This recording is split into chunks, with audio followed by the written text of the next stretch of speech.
How's it going? Welcome and thank you so much for watching this video.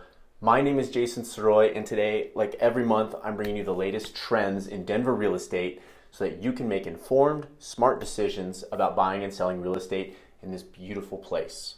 So if you find value in this content or want more information about a specific part of town, feel free to reach out to me directly. I'm super easy to find, and as usual, the graphs and the numbers I'm reporting on today come from the DMAR Market Trends Report, which is released the first week of each month and linked down below in the show notes.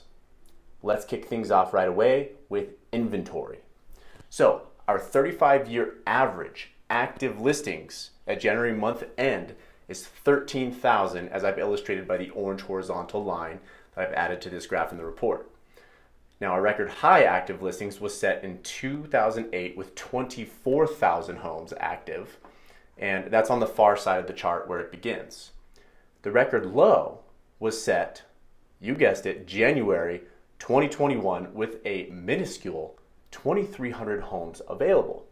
So, hold up, wait a minute. If you put a little thought in it, we have to remember that we cannot leave out the crucial detail that we had 3,000 homes close in January.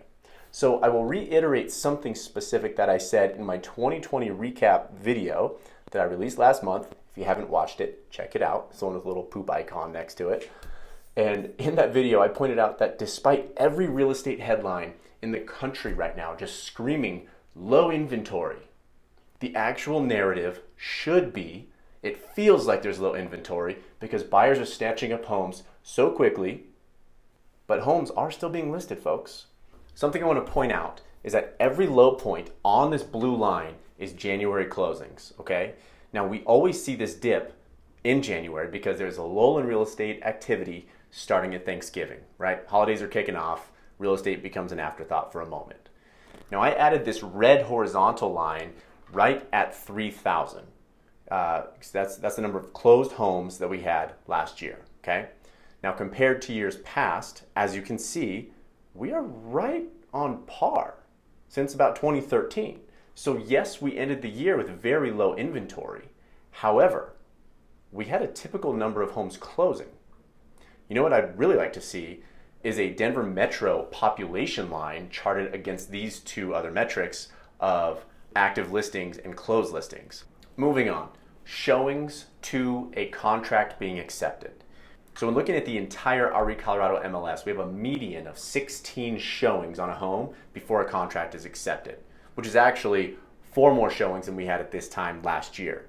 Let's keep in mind, 16 showings does not take long. That will absolutely occur in the first day or two, and it will only take a day in a high demand area, which, let's face it, is really most of Denver right now. Let's talk about home values. You know I'm a sucker for a good median, and I don't like averages as much, so I'm drawing your attention to the red outline here on this graph. Detached homes are up top with a median close price of $510,000, up almost 11% above last year's median. That is some substantial growth. Attached single-family homes on the lower half of this chart coming at a median of $339,000, following suit, up over 11% from this time last year. So if you have owned either attached single family or detached single family for the last 12 months, that is some impressive equity you have accumulated there. What are you going to do with all that? Hit me up. With real estate catching so much of our attention over the past year, with appreciation on a strong upward trajectory, I've been asked more frequently lately, what's happening with foreclosures and forbearance? Now, before I get into our current numbers, allow me to set the stage for these numbers. Okay, in December 2010, we had just over 1,000 homes close in a single month that were distressed properties. Okay, and distressed means either short sale or a foreclosure. Okay, so that represented at the time 1,000 homes in December 2010, 36% of all closings. That's huge. Now, as moratoriums and foreclosures begin to expire, which, by the way, was pushed by the Biden administration to September 2021, distressed sales are expected to come back, but do not anticipate the tidal wave that we saw in 2008 and 2010. which, as we all know, was the result of a housing crisis, more specifically a mortgage-backed securities crisis, and not a public health problem where we are today. By the way, if you haven't seen the movie or read the book, The Big Short, check it out. It explains in detail what happened in 2008 and will give you confidence really to understand the difference between what happened then and where we are now, and it really proves that we are not in a housing bubble today. Just a couple of quick closing thoughts for you. Interest rates are exceptionally low right now, meaning it's a great time to buy or refinance if you didn't get to lock in something sub 3 at this point. At the same time of money being cheap, it makes competition exceptionally fierce.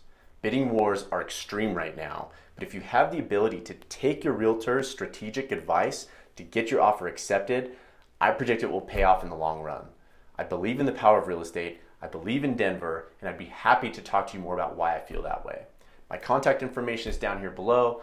I cannot thank you enough for watching this video. Mom, how's it going? I know you're watching this. Everybody, stay healthy, stay smart, be well, and I'll talk to you soon.